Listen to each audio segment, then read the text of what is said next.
Hey everyone, I believe I'm live now. Good to see you.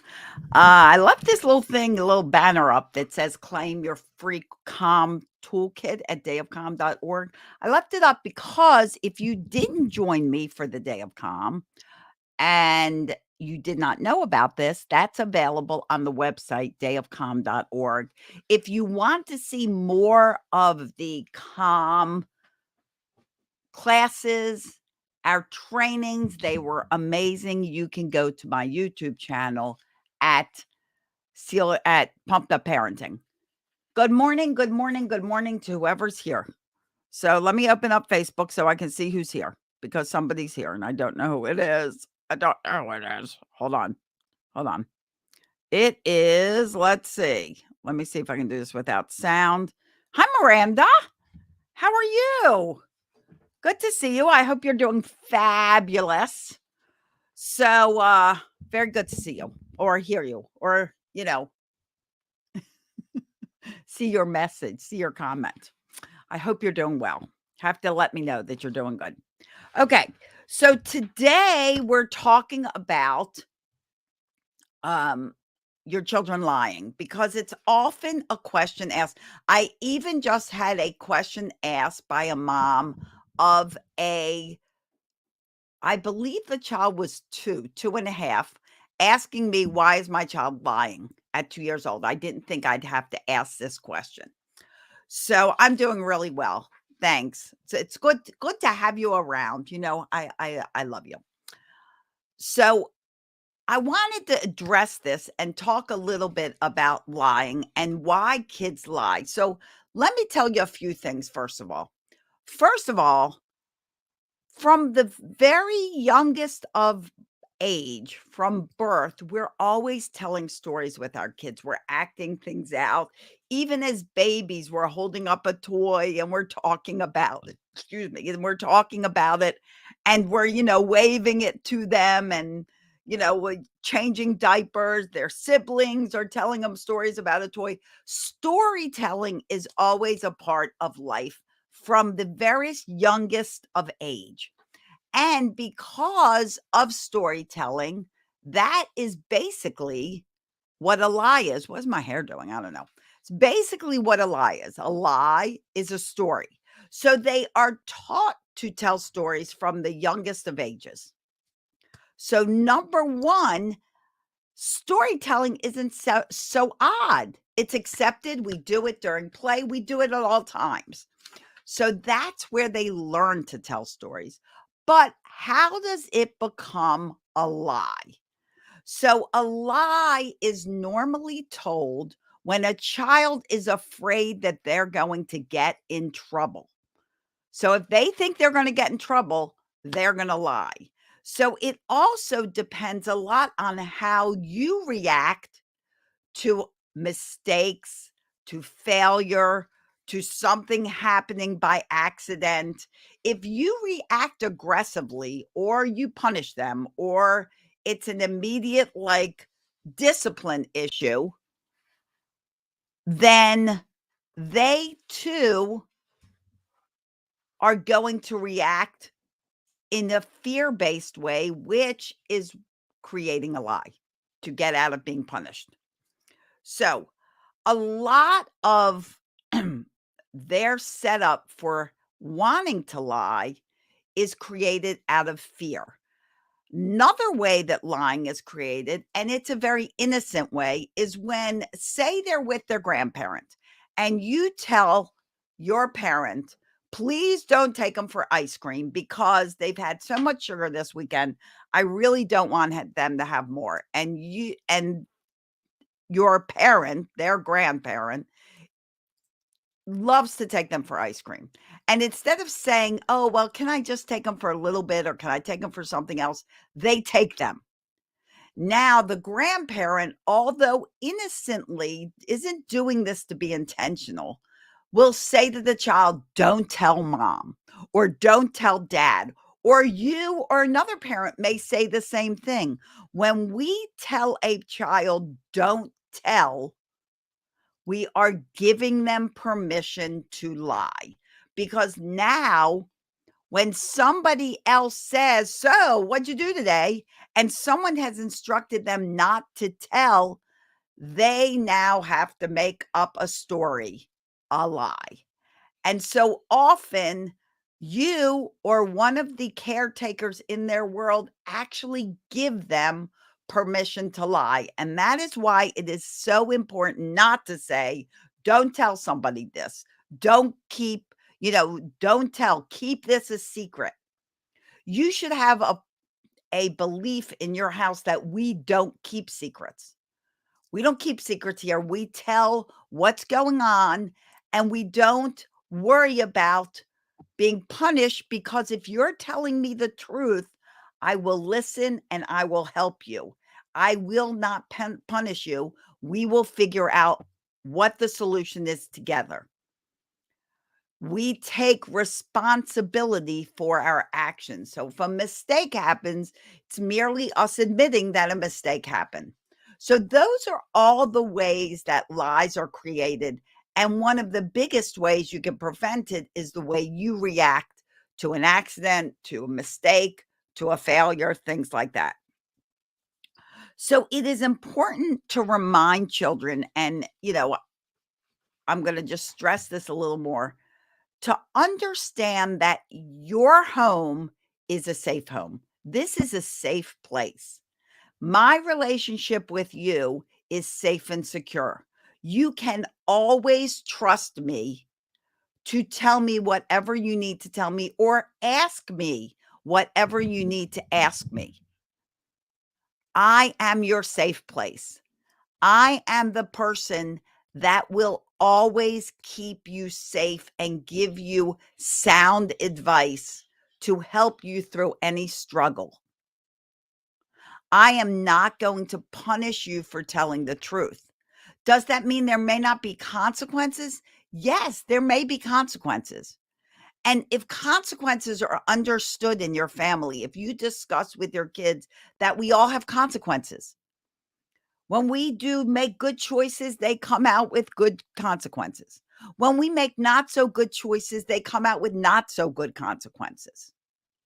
Everything has a consequence and everything's a choice. If we choose to lie, that is a choice we make, and there is a consequence. If we choose to tell the truth, that is also a choice we make. We are in control of us. No one else is in control of us, just us. So that is important to make that safety in your home top number one. Your child should always feel safe and secure in your home, which is why yelling and screaming and aggression does not have a place in the home because that ruins a child's security and safety. It makes them feel unsafe. It makes them feel mistrusted. It makes them feel like no one believes in them. The other thing to remember to express to your children is that we're all human. We all make mistakes.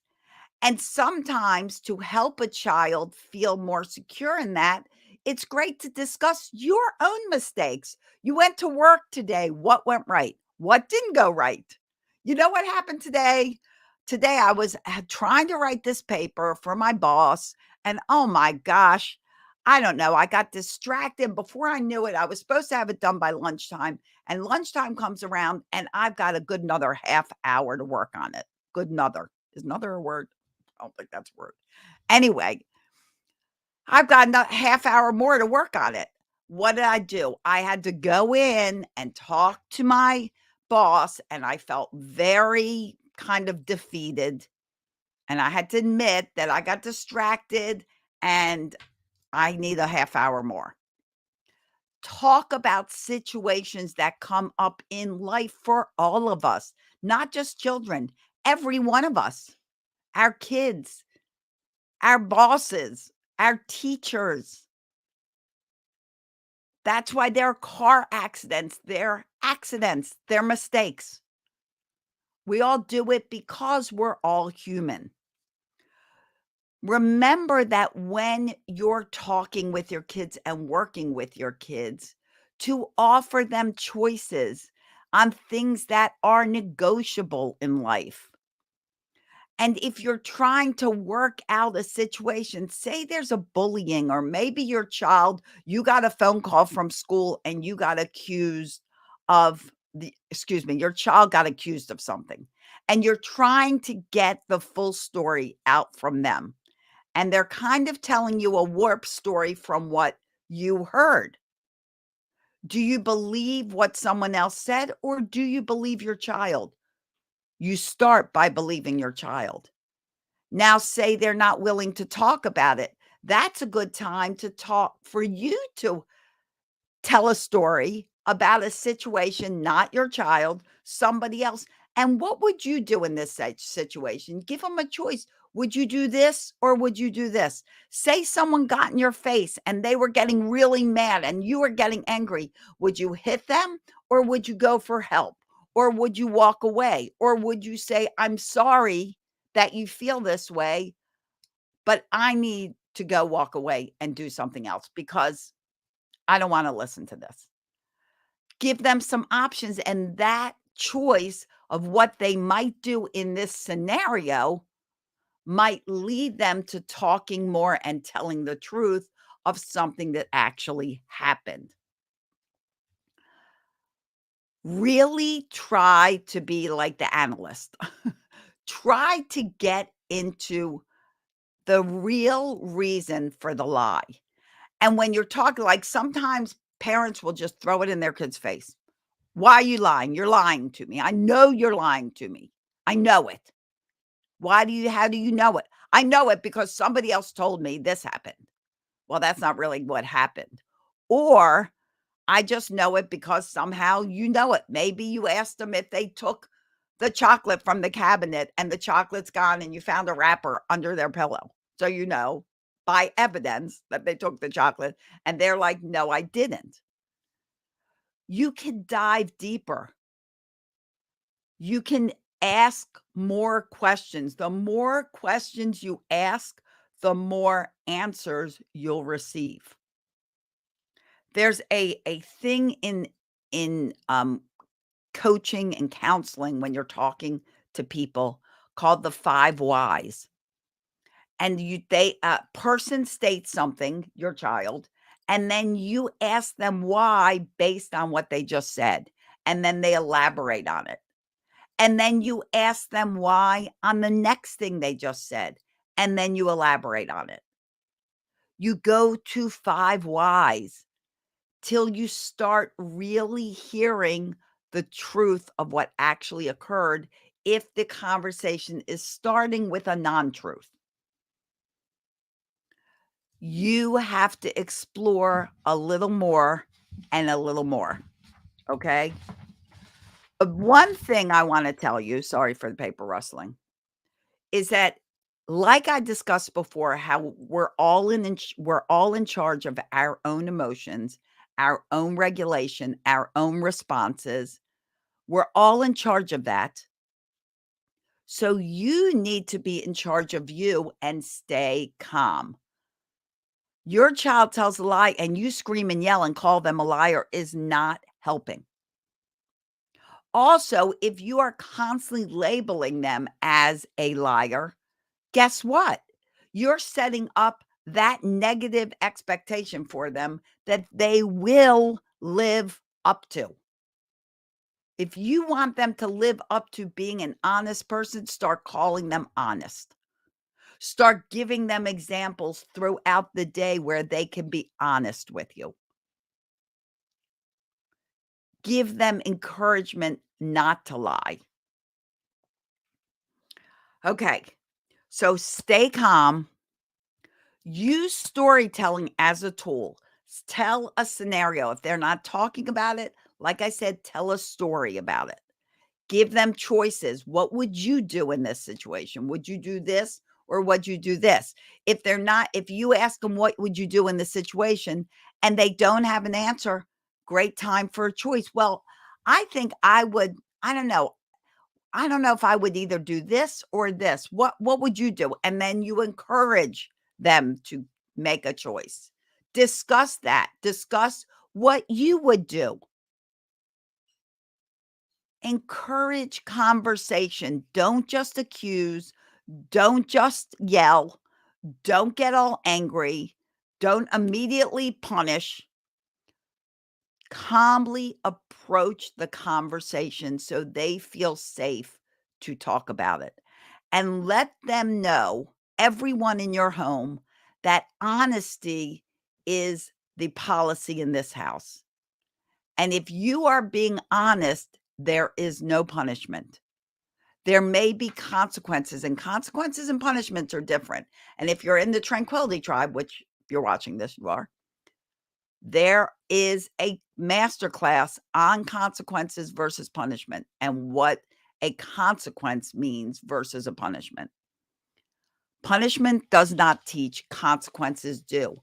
And if your child got into a situation, they may already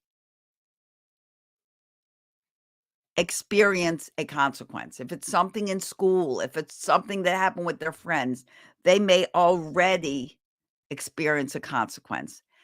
Talk about truth. Why is it important to tell the truth? And then back that up by believing what your child says. I already mentioned it, but I'm gonna mention it again. Be the one that believes your child. You know, a teacher in school might report something to you, and honestly, it might be half of what actually happened because they never saw the other half. I had a client and I was talking to her son, and he was telling me how he pushed a kid in school. Or I should say the mom told me that she wanted me to talk to him about it because she heard from the teacher that he pushed the kid and he's being aggressive. Well, what the teacher never explained that I got out of the child was that these kids were chasing him down in his face, teasing him. He was trying not to be aggressive, but one of the kids pushed him and he pushed them. So it was an entire bullying situation that led up to him pushing. No one got that part of it until I spoke to him and asked more questions about why. The first question was, why did you push him? Nobody bothered to ask this child why. Talk to your child, inquire, be willing to let them know that you care enough to know more. You're their people. You're the ones that love and that they can go to be safe and secure. Don't destroy that. And don't label them with the expectation that they're a liar, because if you do, guess what? They're going to stop telling the truth because they're told they lie anyway. So they might as well lie. Stop labeling them. Okay. The more you yell, the more you punish, the more you act aggressive to your child, the more they will lie to you because they fear you. They fear you. They don't trust you. They don't respect you. They're afraid of you. And because they're afraid of you, that aggression, that screaming and yelling at them all the time is what is encouraging them to lie. So start getting a hold of your emotions, regulating your emotions so that you can be talking with your child calmer, in a more productive, cooperative way so they can learn the same. Okay, guys, I hope this helps you. Listen to it again if you need to. Reach out to me for questions. That's what I'm here for. And as always, pick up your free calm toolkit at dayofcalm.org. As always, I wish you days filled with peace, love, tons of laughter, really is the best medicine. And for Tranquility Tribe Inner Circle peeps, we have our group coaching call this Thursday evening at 8 p.m. Eastern Time. Get your questions ready. Let's talk about things. Let's solve those issues that are getting you hung up right now. Okay. See you here next time. Bye, everyone. Have an intentional day. Bye bye.